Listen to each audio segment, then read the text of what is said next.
बिस्मिल्लाहिर्रहमानिर्रहीम। अस्सलाम वालेकुम दोस्तों, क्या हाल चाल है। उम्मीद करता हूँ आप बिल्कुल खैरियत से होंगे। तो मैं भी बिल्कुल खैरियत से हूँ। तो ये हम लगा रहे हैं देसी लहसुन। उसके लिए पहले रूढ़ी जो घर वाली होती है वो इसके अंदर डाली गई है और रोटावेटर से ज़मीन को अच्छा तैयार किया गया है। और उसके बाद कई से हमने 2.5 फुट के ये बेड बनाए हैं और उसके ऊपर इस तरह खाद डाली है। DAP खाद डाल रहे हैं, नाइट्रोफास और MOP खाद डालनी चाहिए, और भी आप खादें डाल सकते हैं अपने हिसाब से।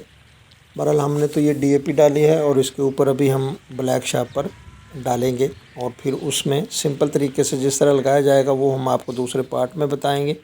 ये देखें जी, ये DAP नीचे डाली है और शापर किस तरह डालना है ये तो हम एक घर के लेवल पे बना रहे हैं। आप बड़े खेत में भी इस तरह कर सकते हैं। ये देखें, ये ब्लैक शापर डाल लिया, दोनों साइड से मुकम्मल बंद है, जड़ी बूटियाँ बिल्कुल नहीं उगेंगी। और जो इसके अंदर ये खालियाँ हैं इनमें हम पानी लगाएंगे। जब पानी लगाएंगे उसको भी आपको बताएंगे।